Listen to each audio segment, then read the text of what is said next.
innovations and emerging practices that will shape how effectively we use our institutional repository. Like you and I know, Nigeria Maritime University is currently the only university in the country that is located offshore. That means we do not have the luxury of having our signposts positioned along roadsides and other places for people to see us.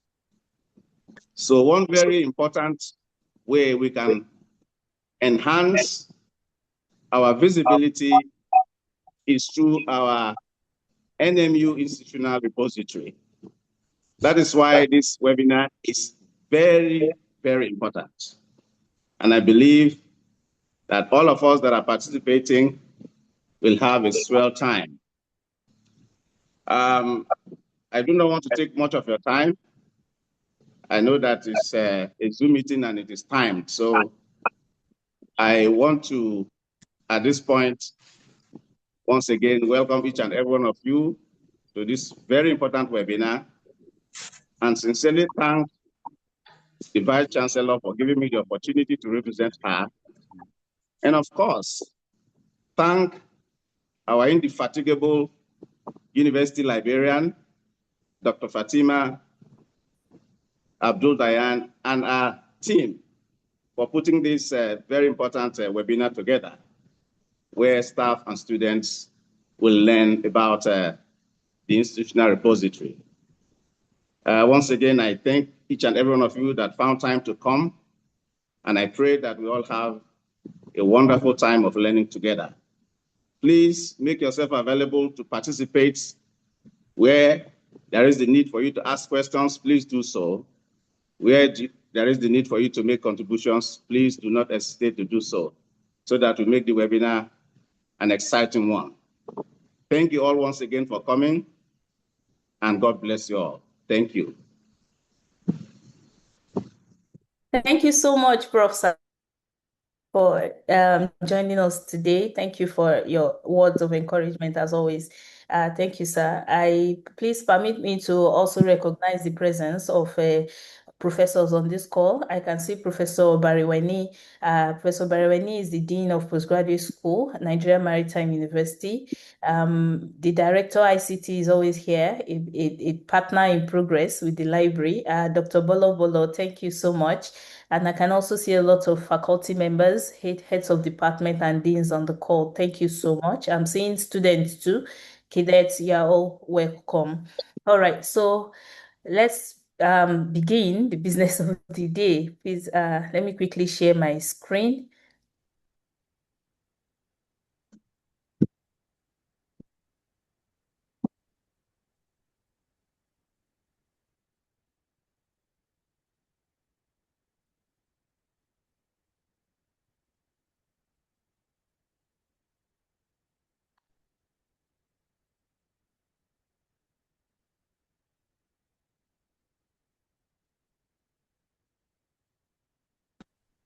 Okay, so I'm sharing my screen shortly.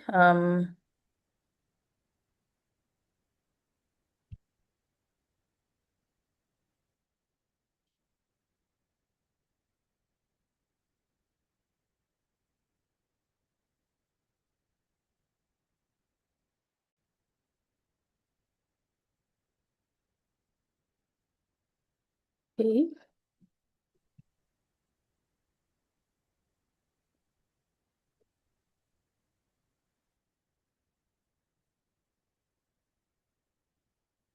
All right, I have a lot of open windows here.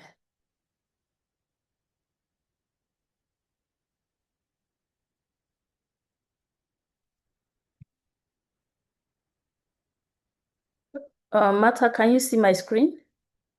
Please, can anyone see my screen? Yes, ma'am. Can see your screen. Okay.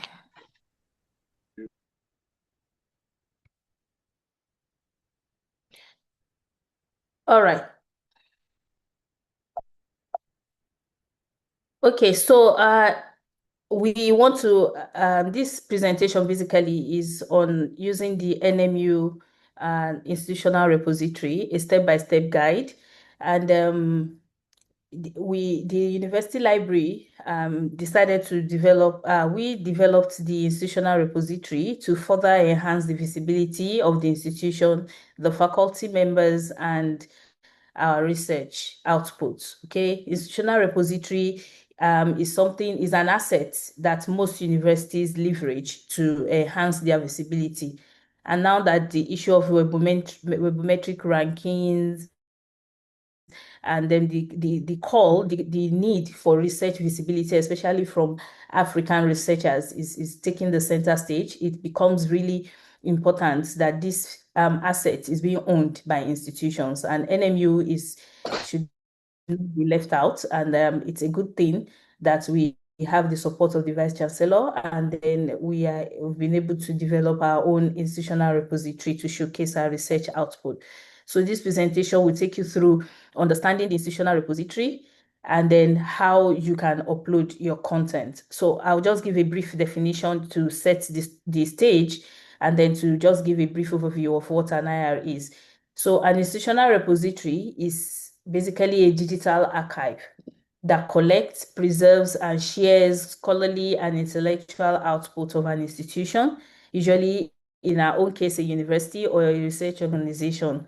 It serves as a centralized platform, like a container, okay, where students, researchers, and faculty members can store and disseminate their work for long-term access and for visibility. Now, this is just a summary of the key features of institutional repositories. It helps to collect research output. And, our research outputs, they can be in different format. The popular one is the journal articles, our conference papers. Then they will have theses and dissertations from our PhD students. Then we also have data sets that underlines our research findings. And then our research output could also be in the form of multimedia, open and other academic content. So another feature of institutional repository is that it helps to ensure long-term storage and preservation of digital materials. It also helps in dissemination, okay, because IR supports the open access movement, which aims to make research output freely accessible.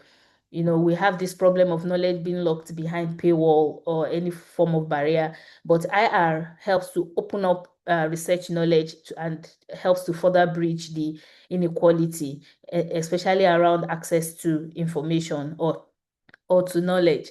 And then institutional repository helps with visibility as well.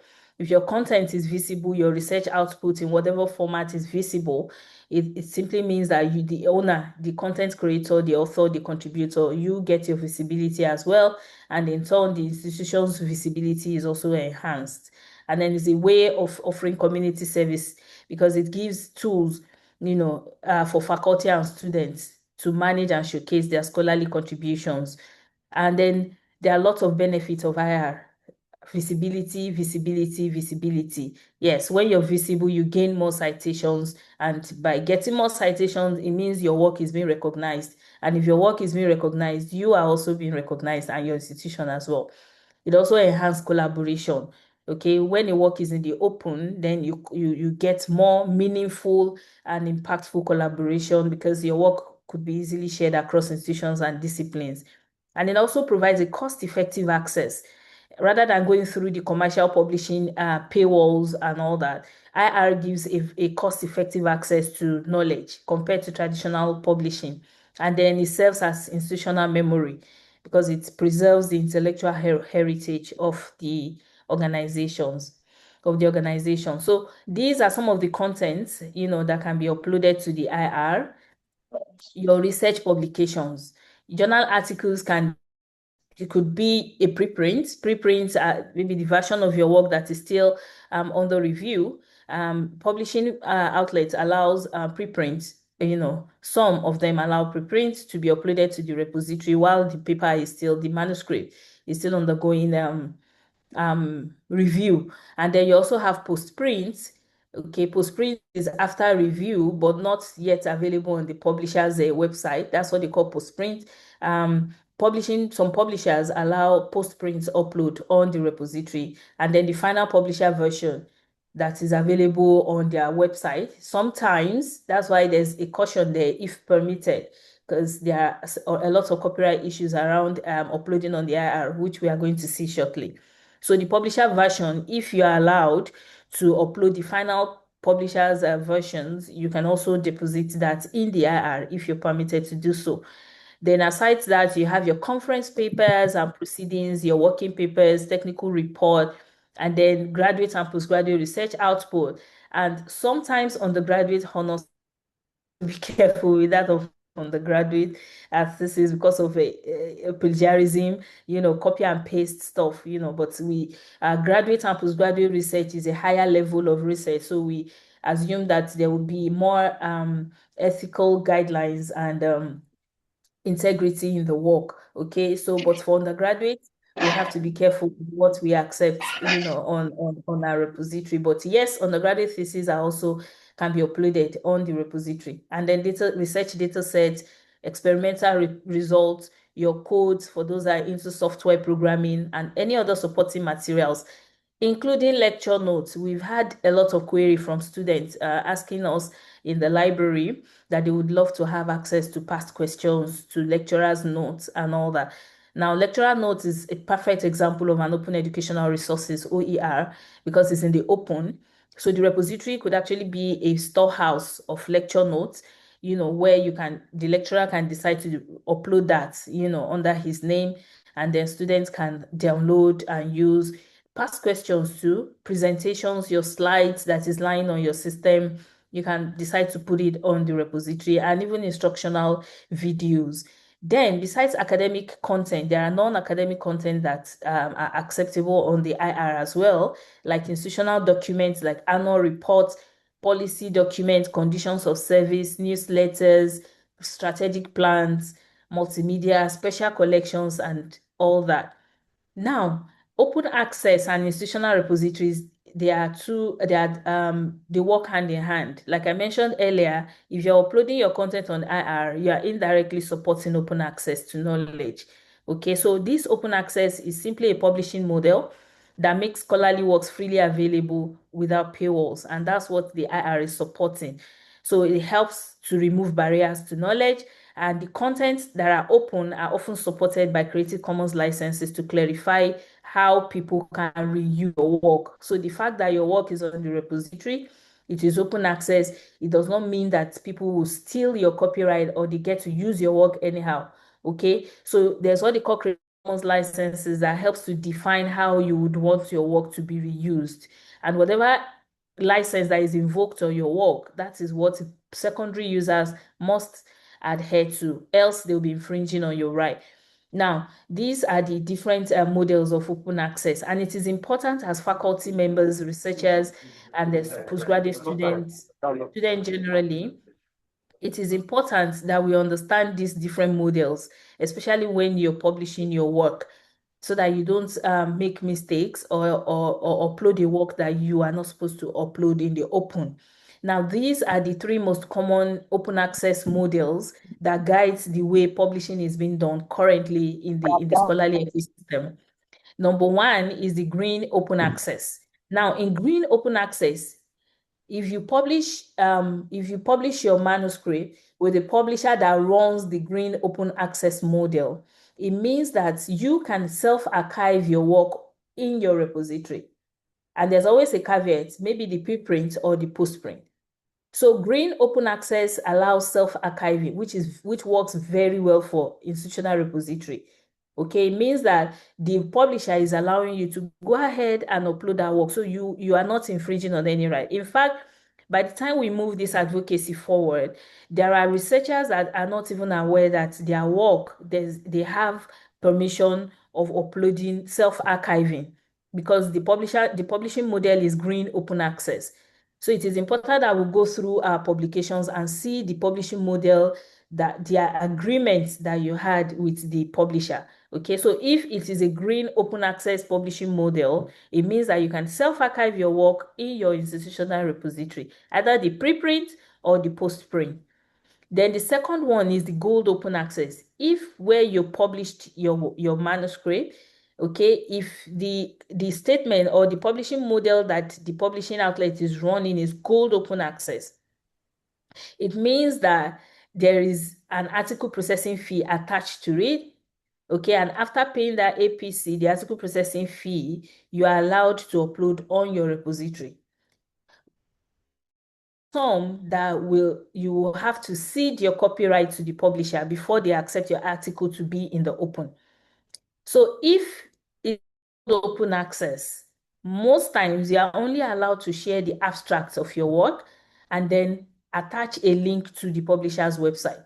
So if the article you want to put on the repository, the publisher runs gold open access and you had already ceded your copyright while you're submitting the manuscript, you have allowed them to take away your copyright, and they are not allowing you to share the work in any format, then you have to be careful. Don't put such work on your institutional repository because you'll be infringing on the publisher's right. You have already given them the copyright.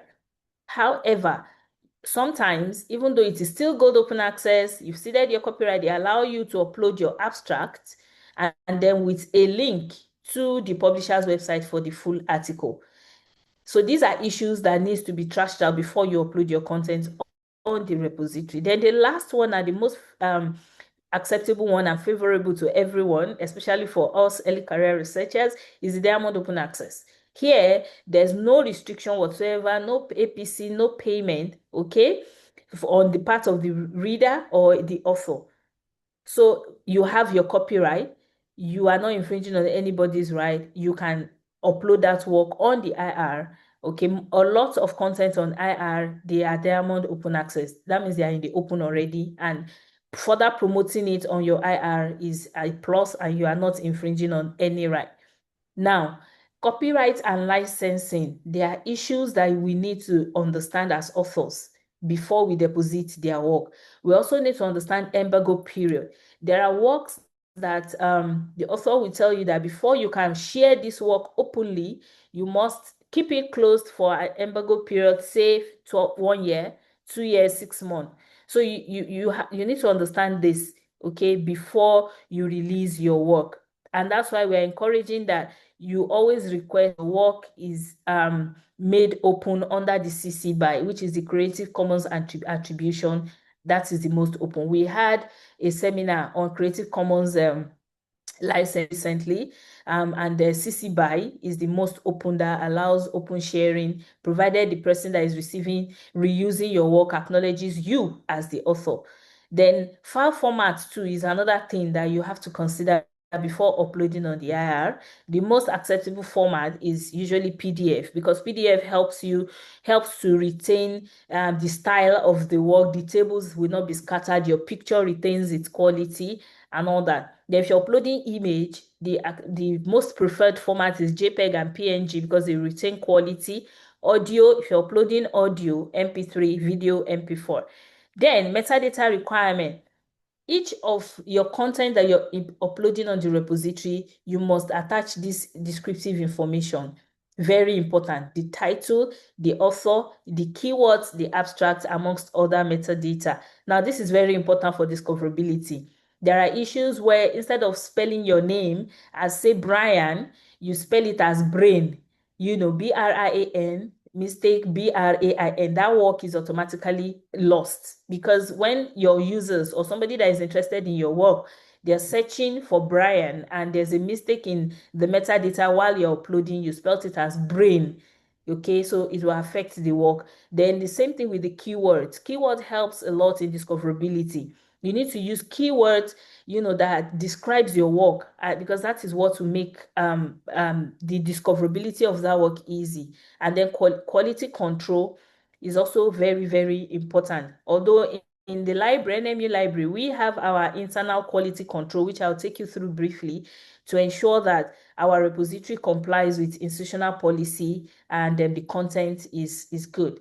Now, I did a screenshot, which I'll just run through before I move to the practical session on how to create your profile. So if you're with your system, your phone, or your tablet, whatever, if you're with it right now, please go to repository.nmu.edu.ng to begin creating your profile. I must say this, that I've seen some faculty members are already trying to, in fact, they have already created their profile on the IR.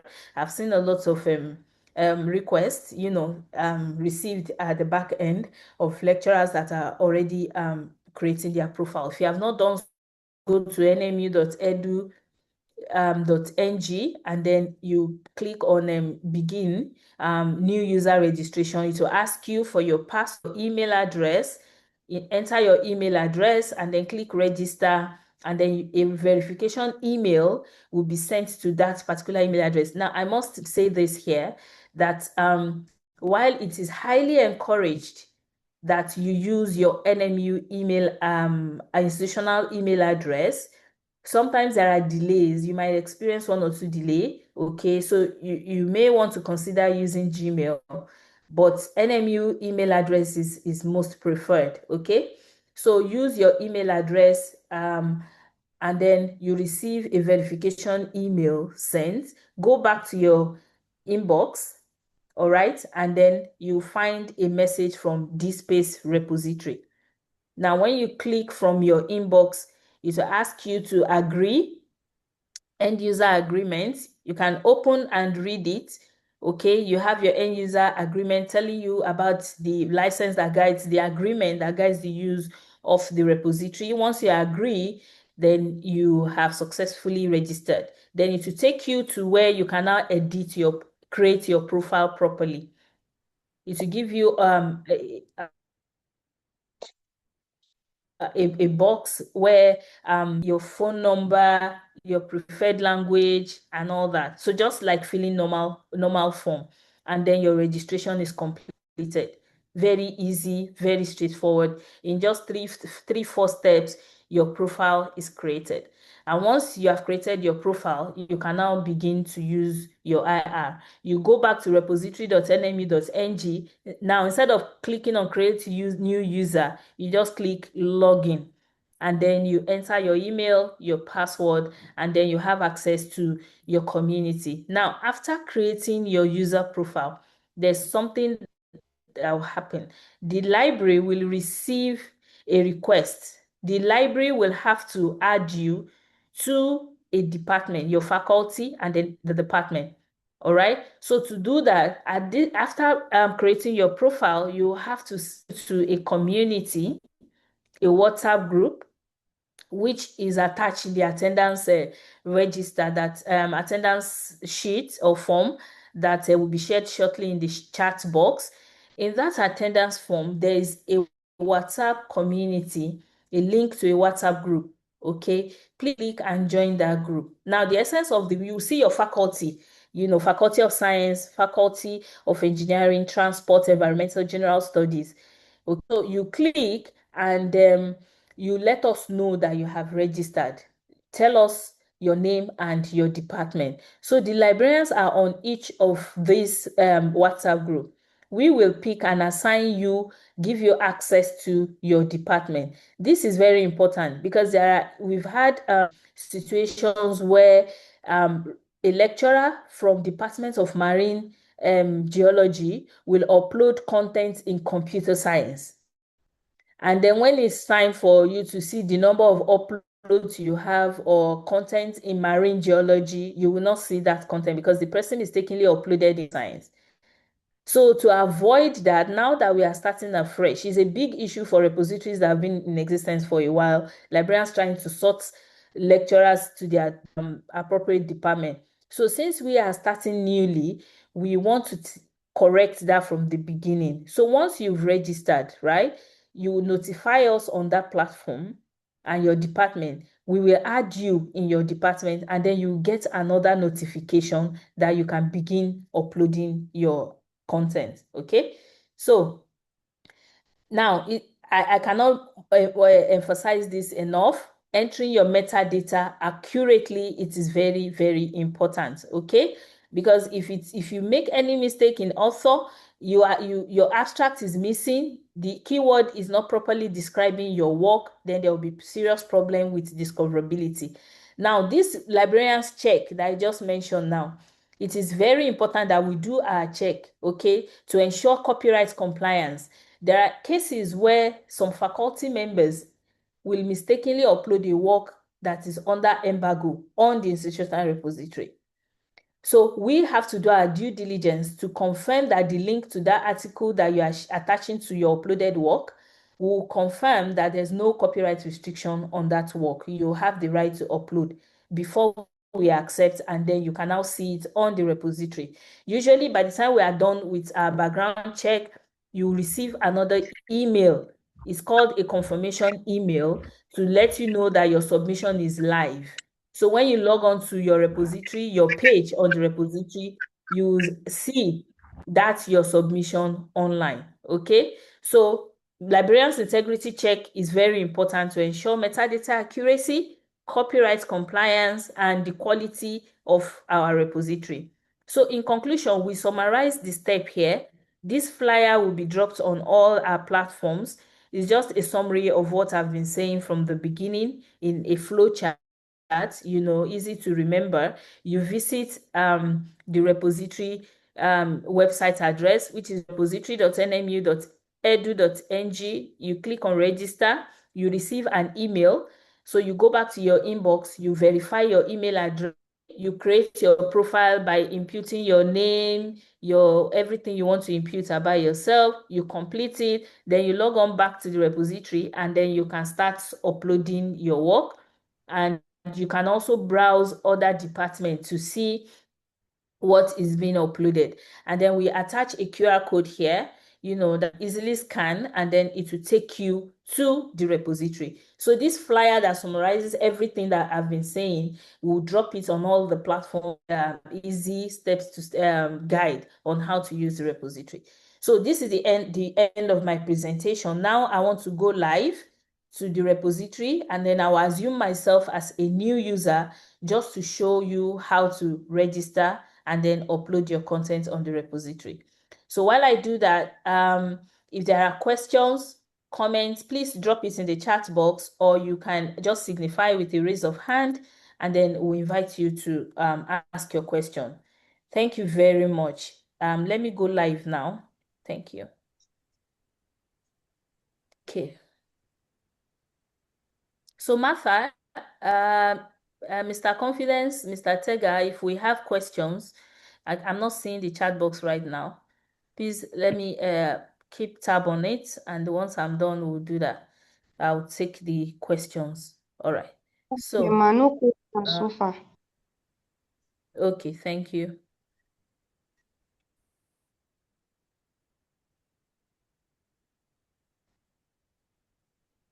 Okay, so repository. Please, can we all see my screen? Yes, Doc. Yes, ma'am. Mr. Confident. Okay, all right. Thank you. Okay, so I want to begin. This thing stop coming down. All right. So this is my slide.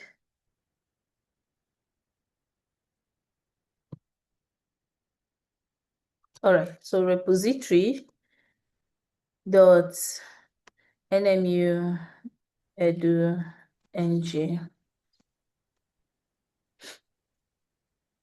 So if you are with your phone or your tablet, please log on to repository.nmu.edu.ng.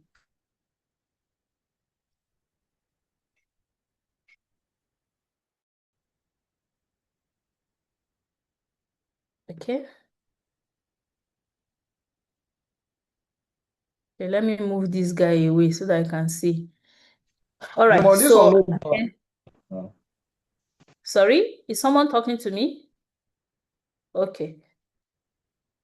No. Okay, so this is it. So I'll come to login, right? I'll come to login, and then I'll click on click here to register. Okay, if you already have you've registered already and you come to this repository.nmu, you only need to put in your email and password, and that's it. But if you're a new user, a first time user, you come to click here to register, and then it will ask you to supply your email address. So let me see if I have email that I've not used before. So I'm using my email address, nafatima@gmail.com. And then I'll click on register. Okay, so you can see verification email sent to nafatima@gmail.edu.ng. So that means I have to go look for my email address. Let me find it. I think I opened it somewhere. Okay, so this is that email address. Okay, so this is I received an email from this space in that email address, and it's telling me that to complete registration for NMU account, please click the link below. If you need assistance with your account, email libraryofnmu@gmail. This email is very, very active. libraryofnmu@gmail.com is our hotline, our hot email. So if you're having any issue whatsoever, you can drop it on that community, the WhatsApp group community, the WhatsApp community. You send an email here with a screenshot of the problem you're having. Okay, so I'll click on this link quickly that was received to continue my registration. So this, in that screenshot, I said there will be an end user agreement.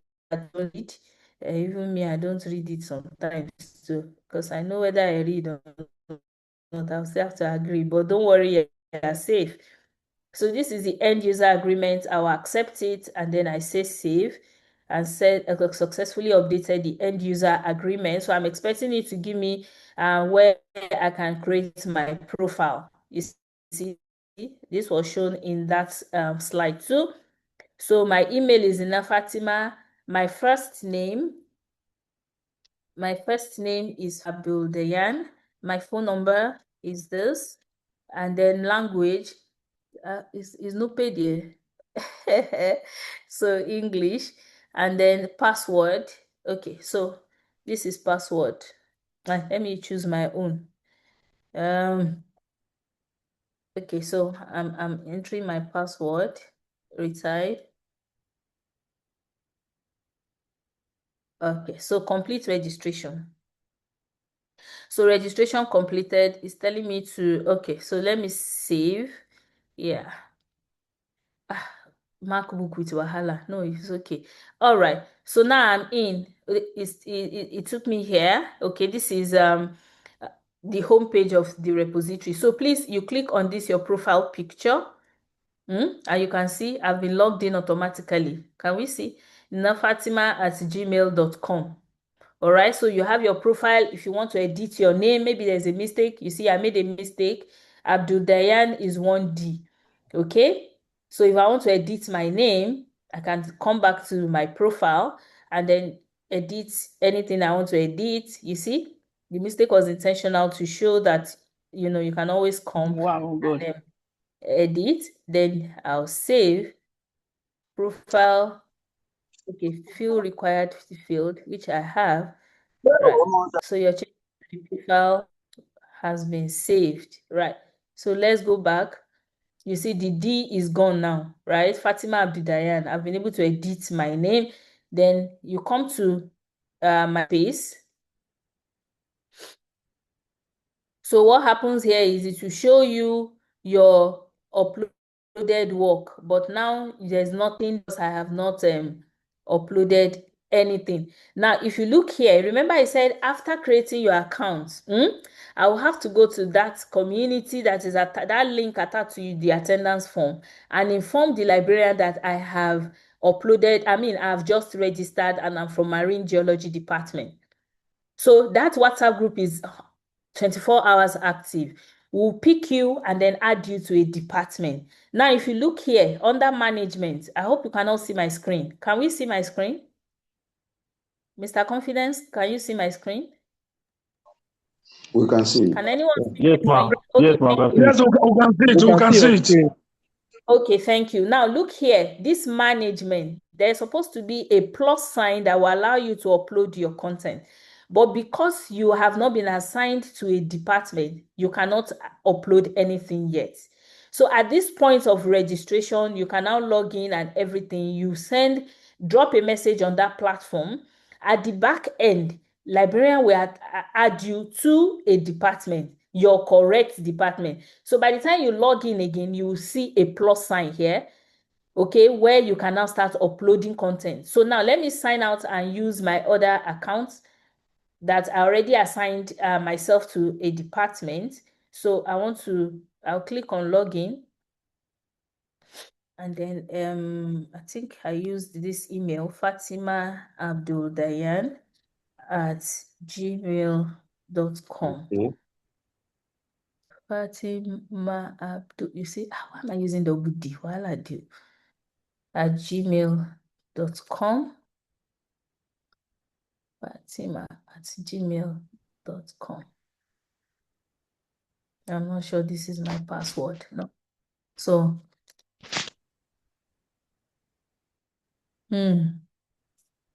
Fatima Abdul Dayan at gmail.com. So let me quickly recall my password. See this. Yes. Okay, fine, save. So now remember, this is another user. Let's take this as, okay, I've sent a message to the library and then they have added me in my correct department. I'm back on the repository page. Now see, remember the other time you saw management with no plus. Okay, so here, once you are added to a department, you log on, you come to this side where management, this green icon, you see plus. All right, so if you click on this plus, you see item. Now on this space, you have communities. Let me show you something. There's what they call community, you have collections, and you have item. Communities are the faculties. Okay, collections are the departments. And the items are the content, your material, your articles, your journal, your book chapter, your whatever, that is item. Okay, so like I mentioned, these are the communities, that's the faculties. We have Faculty of Engineering, Faculty of Environmental Management Science, Faculty of Transport. We shared this earlier, and I must appreciate the input from the faculty. You know, people drawing my attention to the spelling of the department and all that, and then the address of the university, everything. We have tried our best to edit all that. So if the name of the faculty is still not correct or there's something, please let us know. Okay, we own it. This is for NMU, so we can edit anything here. All right. So these are the faculties. You click on next to see the remaining faculty. You see thesis and dissertations. We are hoping that by the time we have our plagiarism check, we might consider uploading very good student project, on the repository after checking for plagiarism, and then university library for academic librarians in the library to be able to upload their work. All right, so now I want to upload. I click on new and then click on item. So I want to create a new item right? Let's assume that I'm in faculty, Department of Computer Science. If you can only upload item in the department that the librarian assign you to. So if you are assigned to computer science, you cannot upload in biology. Okay, so even though you can see the other department, you can check what they are doing in other faculties, who is uploading what and everything, but you can only contribute to computer science. I've been added to computer science. I clicked on computer science, it will bring me here. This is the interface for upload. Now let me begin. Now I want to drop files. Okay, so you browse, it will take you to my document where that article is. So let me just pick one. I've picked one. You see, uploading files. You see, upload successful. So if you scroll down here, you will see that the document will be listed here, primary file. Now, you have to enter the metadata that I've been emphasizing on, very important. Now, my author's name. So the author's name, let's say I'm the lead author, right? Fatima Abdul Dayan. But then I'm not the only author. Okay, I have more than one author, right? Maybe it is I co-authored with Engineer Kofure. I don't know his first name. Let me dash him James. Okay, and then we are 3 authors. Let's say Kasim Salami. Like that, you continue entering authors name. Even if you are 100 authors, you list it. Okay, so like that. And then the title of the work, let's say medicinal value of moringa leaves for management of hypertensive disorder in pregnant rural women, progress women, Niger Delta. I don't know. I hope that is no more than 22 words. Whatever. So I put my title here, and then if there are subtitles, you understand, sometimes you have a case study of Niger Delta or a case study of something, African perspective, like that. You add, if you have more title, you click add more until you exhaust everything. Then the date of publication, very important. This work was published in 2025. When in 2025, say December. Okay, so let's pick a November, and then day 22nd. Then who is the publisher? NMU Journal. NMU Institutional Journal. Okay, is the publisher. Now citation is already on that article. All right, how you want it to be. Usually when you publish, they give you they suggest your citation for you depending on this the reference style you're using. Is it APA, is it Harvard, is it IEEE or whatever? So just copy. What we use here is, in most Nigerian institutions are using, is APA, American Psychology Association. So just copy the citation and then paste it here. Okay, so the citation will be something like maybe Abdul Dayan, if I happen to be the first author, Abdul Dayan FJ, okay, comma, who was the second author again? Akpofure, J.A., these are just assumptions, Salami, K, something like that. And then the title of the work, medicinal, something, let me just stop here. So your copy is already on the article, so just put it here. Then the series, is it a report? Remember I mentioned that there are non-academic content too. Maybe it is inaugural lecture series. So what series is it? If it is a report, what is the report number? A newsletter, but since I'm uploading an article, this part is not relevant to me. What is most relevant is the ISSN. Now there are other identifiers. It depends on the content you are uploading. Is it a book? Then it's ISBN. Is it a link? Remember, if the work is a copyrighted work and you are only allowed to share or to upload the abstract, then you have to give us the URI here. Okay, and then so the document that you upload instead of the entire article, my dear faculty members, please listen. If it is a work that is under embargo, you cannot even put it anywhere.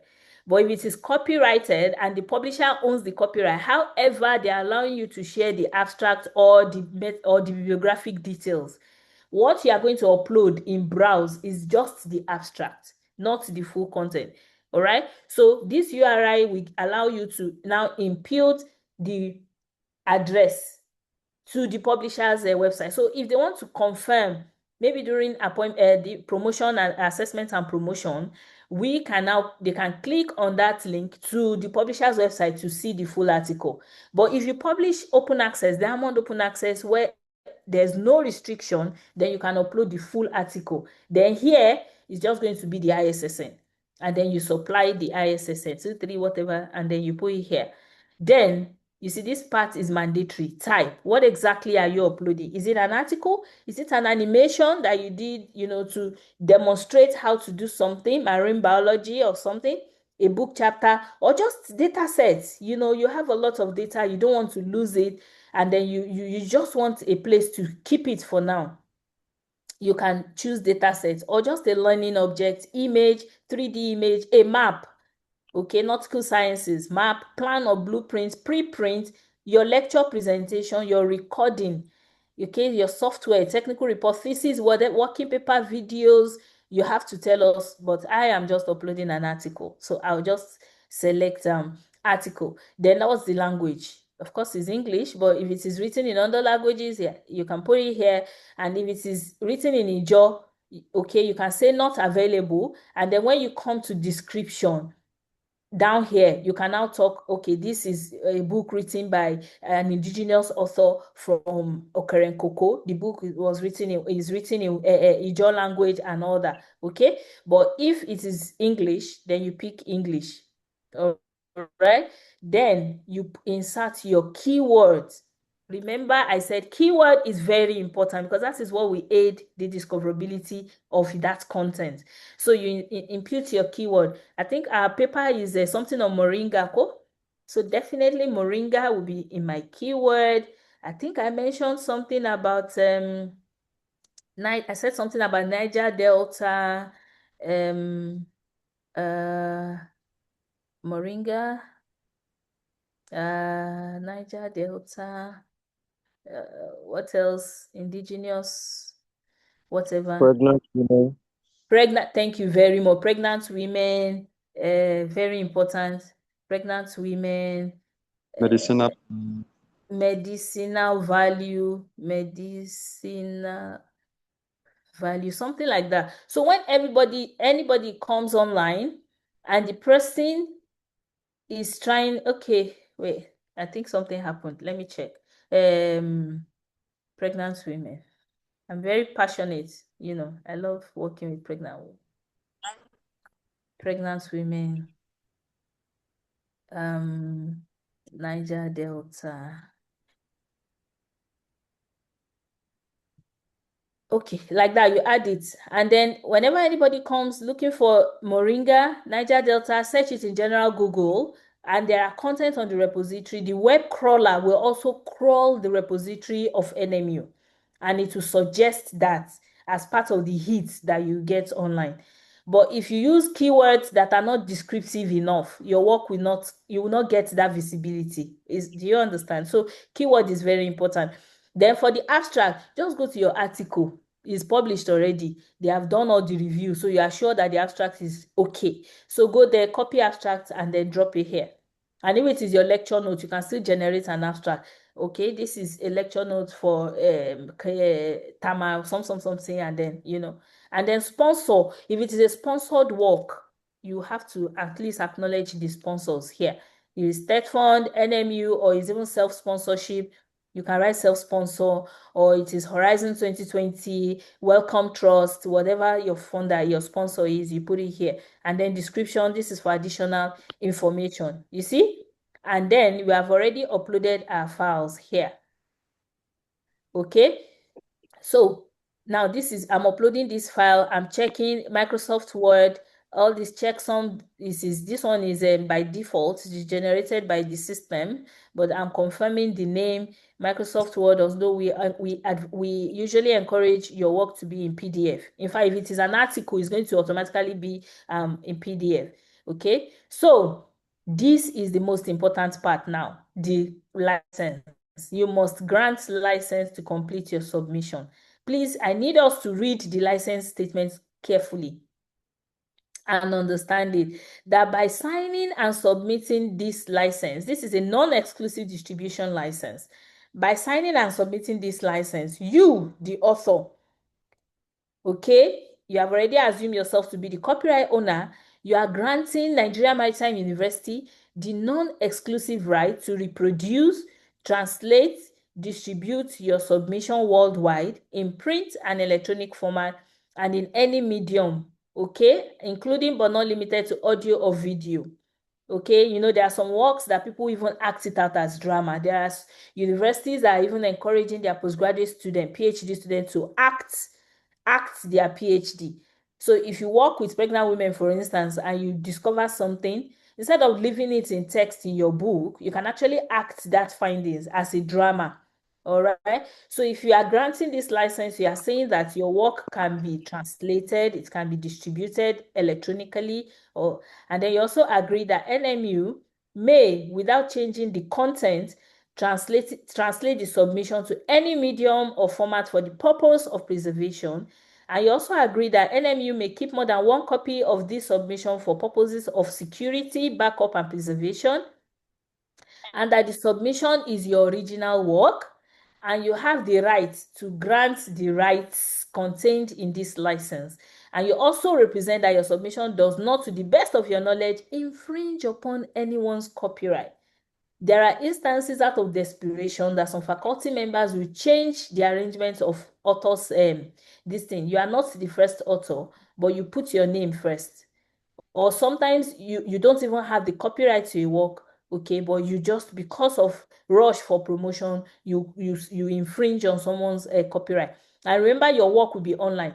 If that person eventually sees that work, the person can write to NMU, and it could lead to a very serious legal battle. We've had cases like that, where the original owner sees the work online and traced it to the repository of a university, and then the tussle will begin. Now you, the author, after signing, agreeing to this, and assuring us that you own the copyright, and then you are still uploading another person's work, you will be the one to bear the cost of this legal battle.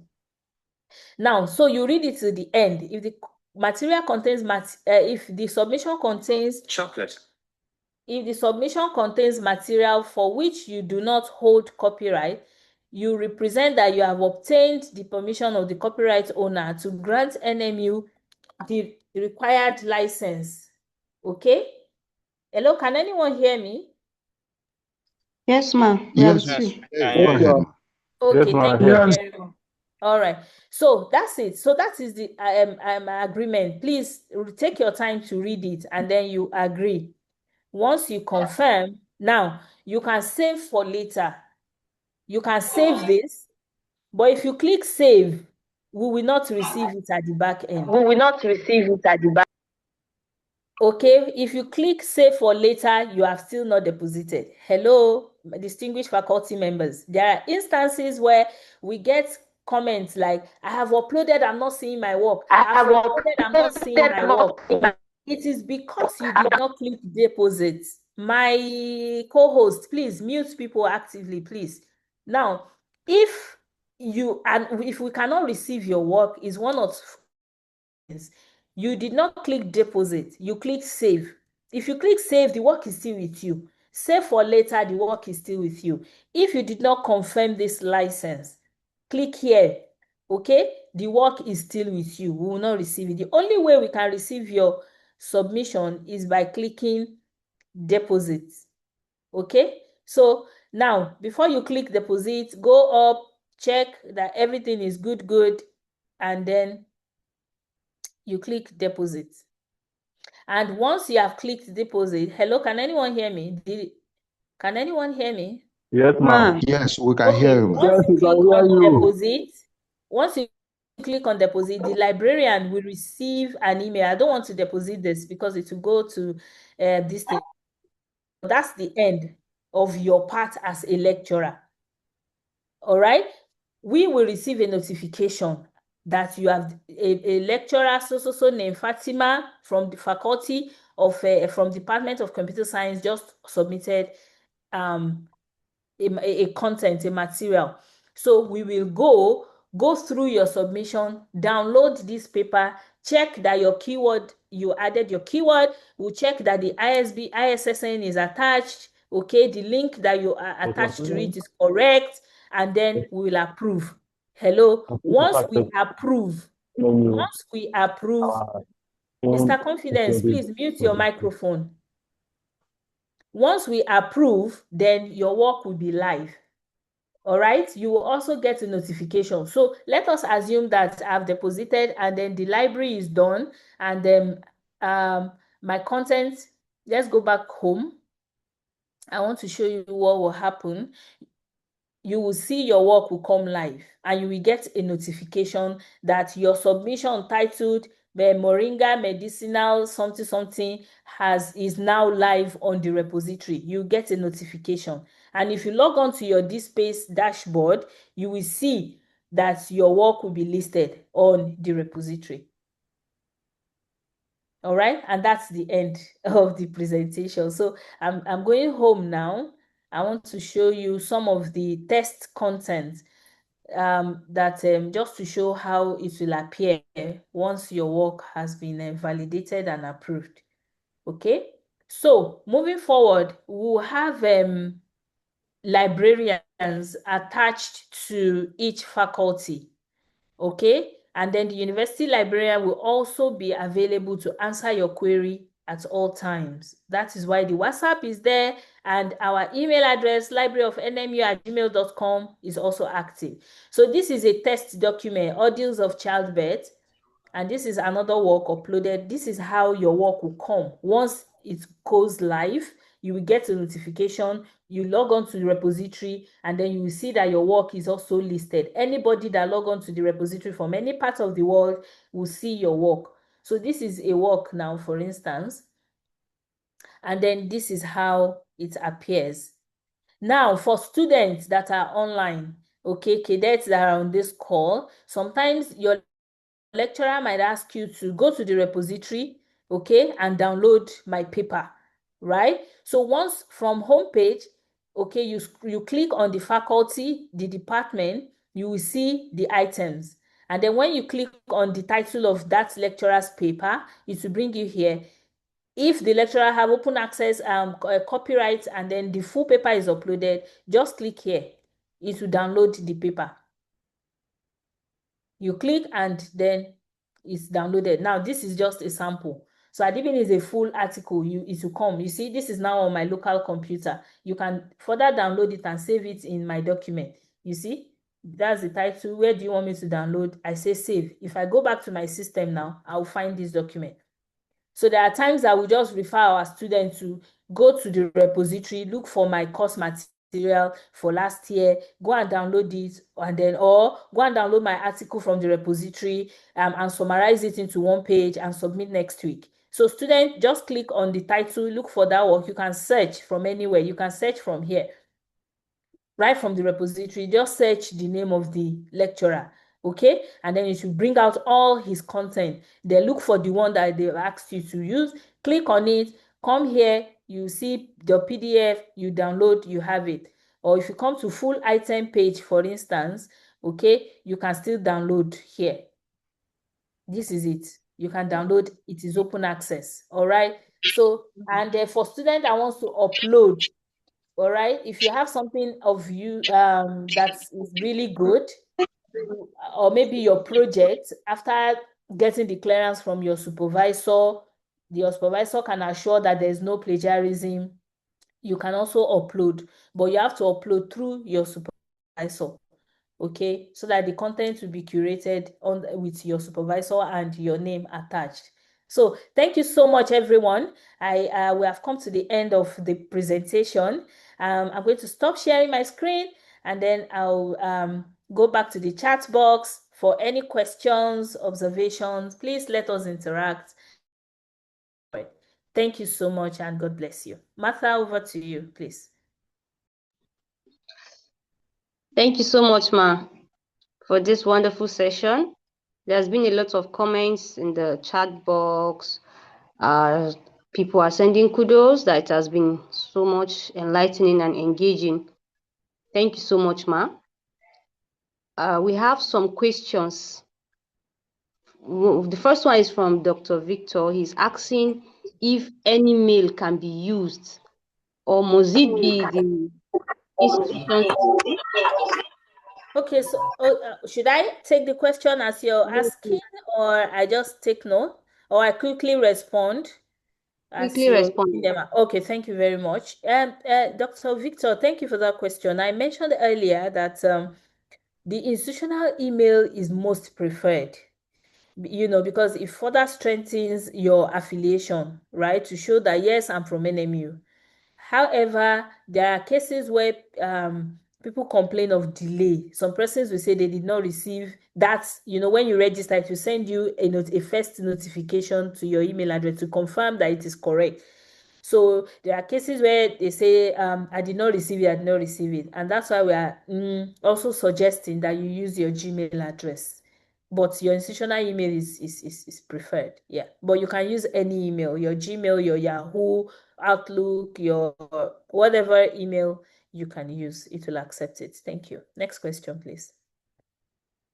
Okay, my next question is from Mrs. Blessing, and she's asking that, please, can we access the full paper uploaded or only an abstract?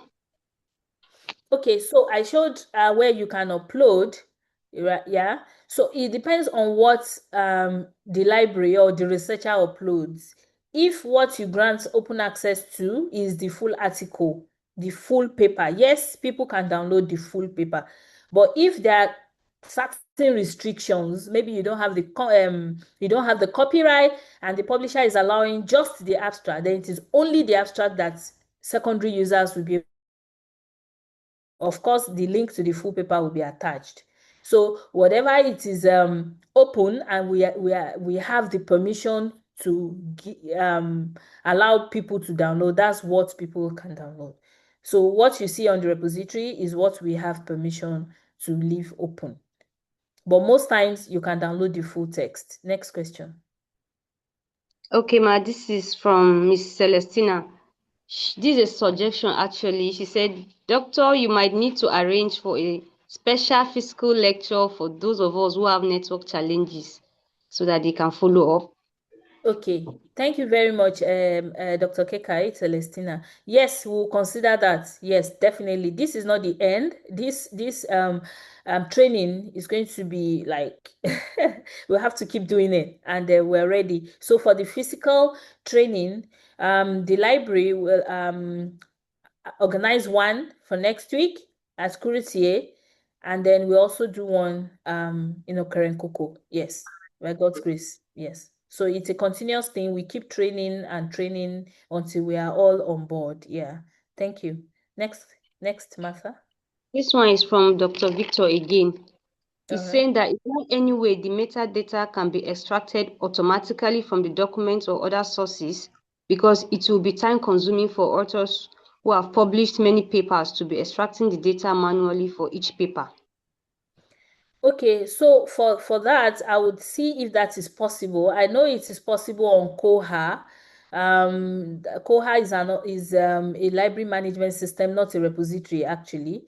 It can automatically extract metadata.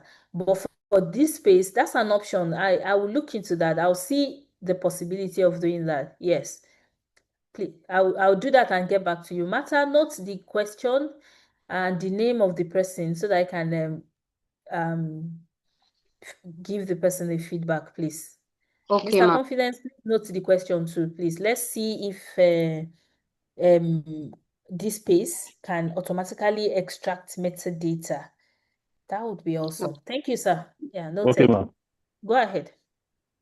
Okay, this one is from Mr. Jamiu. He's asking if they can share a link to the faculty WhatsApp group. Yes, please. The link is in the attendance sheet.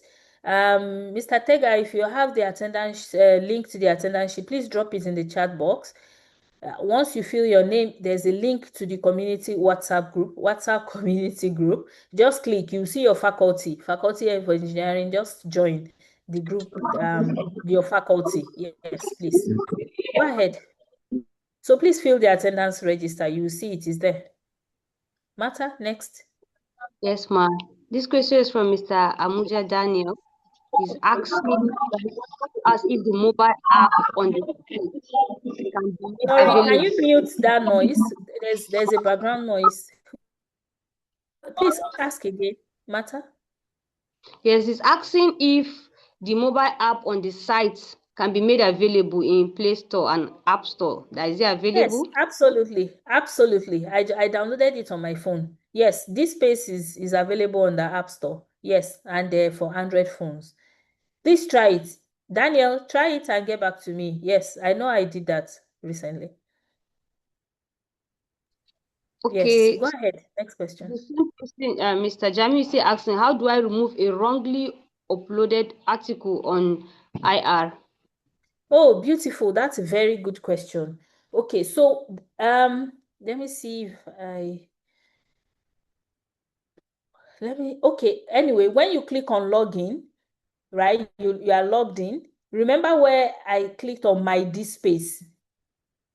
Once you click on my DSpace, it will show you your submissions. Everything that you have submitted to the library, whether accepted or not, you will see them listed, all your articles that you've uploaded from your dashboard. That login page, click on my DSpace, where your profile and everything is. Profile under, you see my DSpace. Click on my DSpace, it will show you your submissions. So if you want to delete, just click on that article and click delete. That's one way. The other way is to simply send us a message. Maybe you discover that there's disparity or there's a problem with the article or whatever, or you just want to remove it from the repository. Just send us an email or drop it on that community WhatsApp group, and then we go the back end and delete it, and it will be off the repository. All right, but we'll still have a copy, except you want us to discard it completely, then we'll delete it from the server. So yes, you can delete, you can. And then sometimes we can reject. If we discover that there's something wrong, maybe the metadata is not correct, or we discover that you don't have permission to upload the work or whatever, we can reject instead of accepting. But anytime we reject, we'll add the reason for rejecting. You will receive it as an email. This submission was rejected because, then you will see the reason, this, and that. So you go back, you get a notification. So you just have to check why we are rejecting and then do the right thing and upload again. All right, Martha, next question. Yes, ma. Dr. Umezurike is asking that what happens to book chapter or chapters that are not online or cannot be downloaded? Can one scan and attach to the repository archive? Beautiful question. This is a very good question. Yes, in fact, there are a lot of books, and you are right. Most book publications are not online, especially if they are published in Nigeria. And that's why as an advocate of open access, there's also a platform for publishing books called Book Hub, which I will maybe later will do a webinar on how to write your book so that it will be available digitally. Now, to answer your question directly, yes, materials or books or even journals that are not online, you can scan, right? You scan it. Let me share from my institution, FUTMI. Now, what they usually require is you scan the cover page, the editorial board, the table of contents scan, and then if there's any what's this name, preface or whatever, this welcome whatever, you scan that page. Then you go to your book chapter, your paper, where it appears, maybe page 33 to page 47. You scan that page, then you scan the back cover.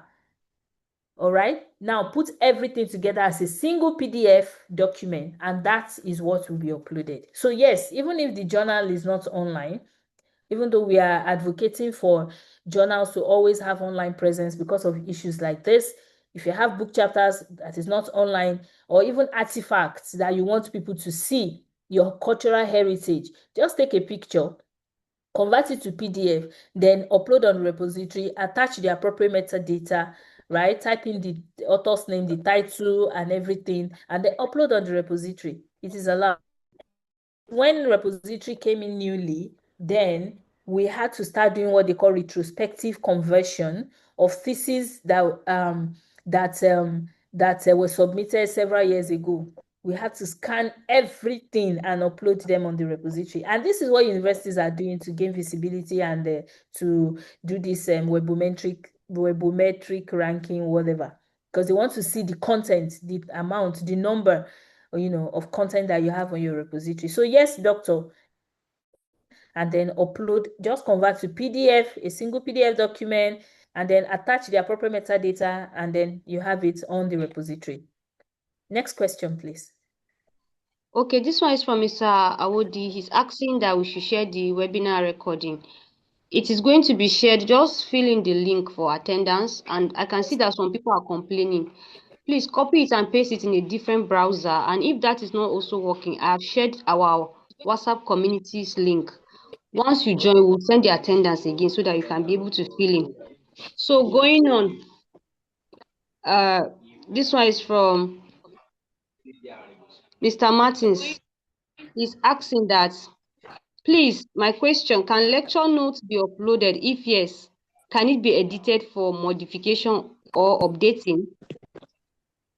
Yes, yes, Dr. Martins, that's my dean of her Faculty of Engineering. Yes, please. Your lecture notes, yes, you can edit. There's what they call versioning. You can have version 1, or you save the first file, maybe echo, or is it, I don't know, the course code, echo 211 2024 2025 session. You upload. And then there's an update, because knowledge is not static. We are not supposed to be using the same course material since 10 years ago. You are still using the same content in 2026. It's not correct. So there will be need for you to update. But remember, the repository is there as an archive as well. So it is interesting to even see how you have evolved in, developing your lecture notes over the years. So yes, you can always add a new version to it rather than deleting. Okay, so you have this lecture note 2023-2024 academic session, you upload, and then 2 years after, or even the following year, there's a new advances in technology, there's a new method of doing things, and then you have a new lecture note, you upload it, and then call it 2026, 2027, 2025, like that. So the repository, we arrange it like that. All the uploads will be curated for you on the repository. And if you decide to delete, you can also do that. You can edit, is your content. Yes, you can just log on, go back to the material. Rather than deleting, you click edit, and then you can edit anything, re-upload a new file, and then it's done. So yes, it is that flexible. Thank you, sir. Next. So Ma, this is the last question.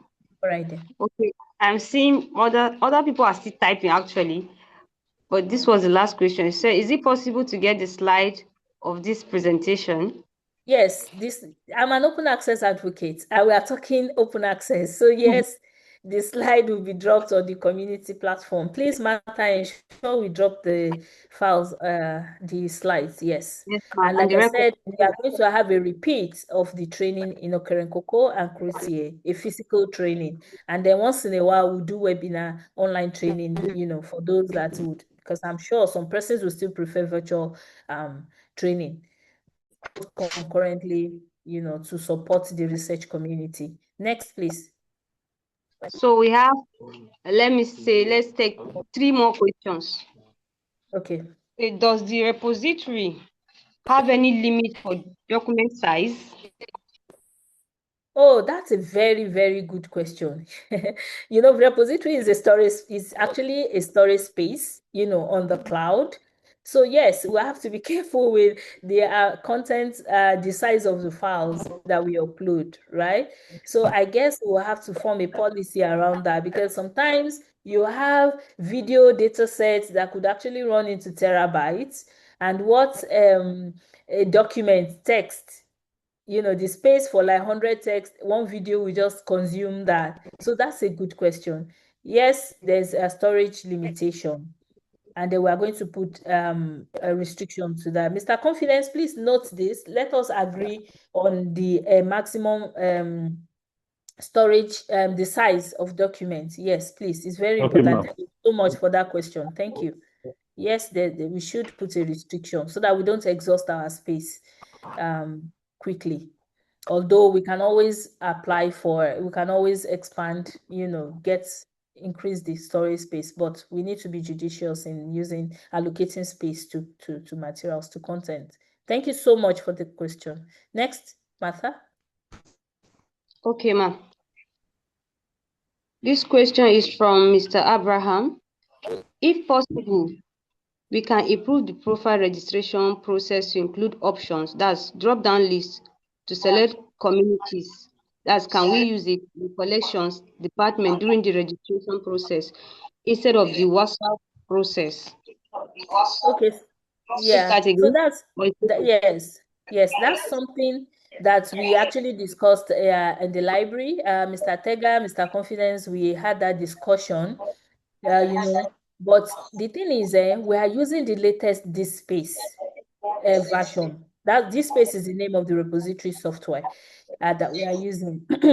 And the version before this is the one that allows people to just upload in their department. And there are issues, lots of complaints from users that faculty members, they are dropping their content in wrong departments. So librarians at the back end will now have to start moving from, ensuring that marine geology stays in marine geology, and then transport stays in transport.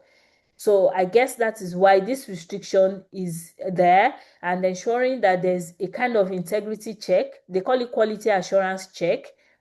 Right from beginning, be sure that your content, your users, the contributors, they are assigned to their proper department from the beginning to correct that. So please allow me to go through again to be possible. But for now, you only need to just let us know.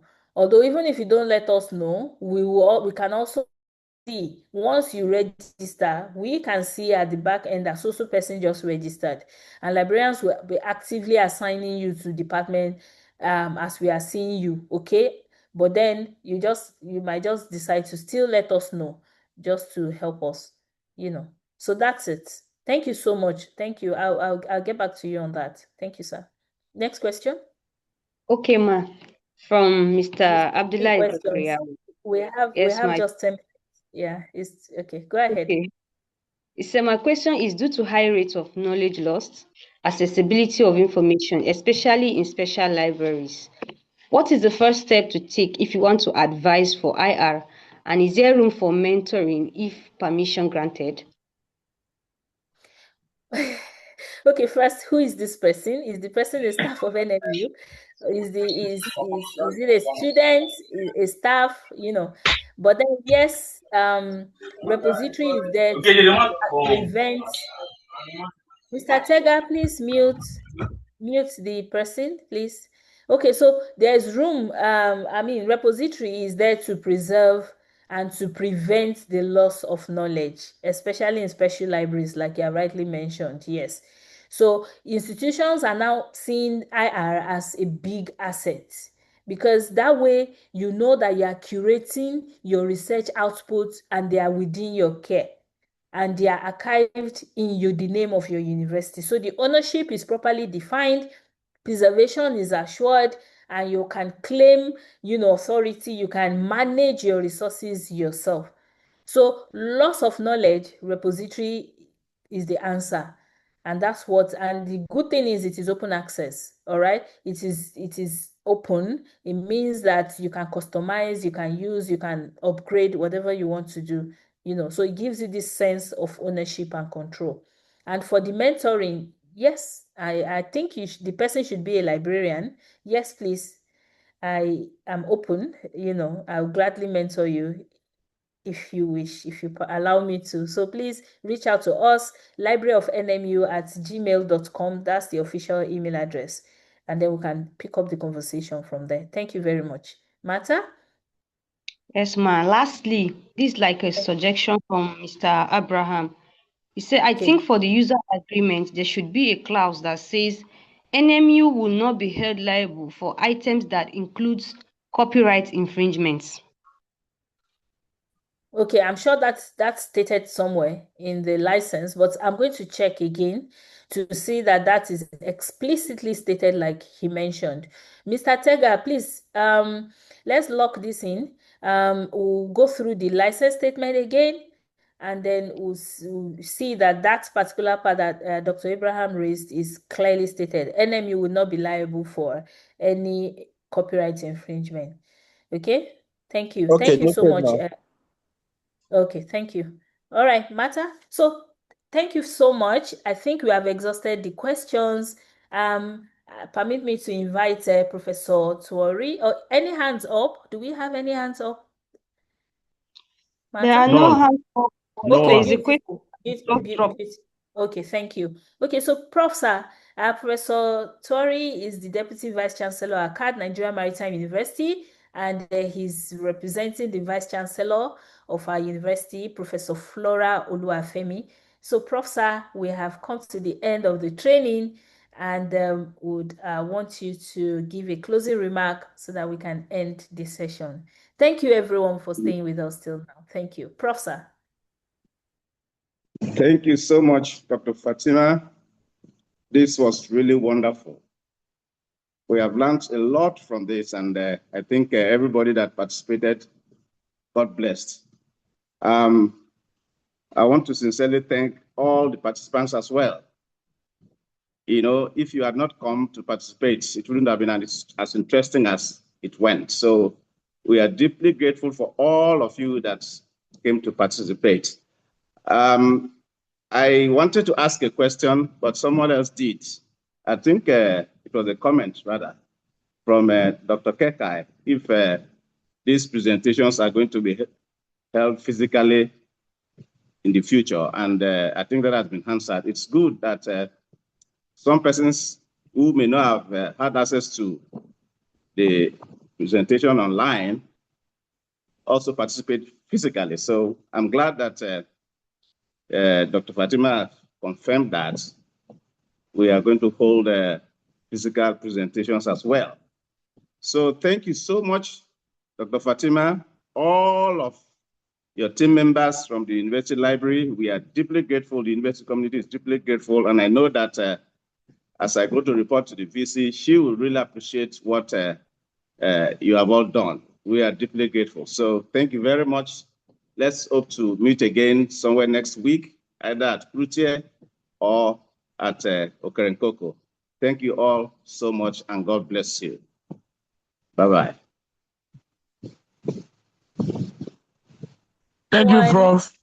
The link will be shared. Just fill the attendance register, recording, and the slides with you. And then try to join the WhatsApp community. We'll drop the slides on that community. Thank you, everyone. Bye. Thank you, ma'am. Bye, Thank you, ma'am.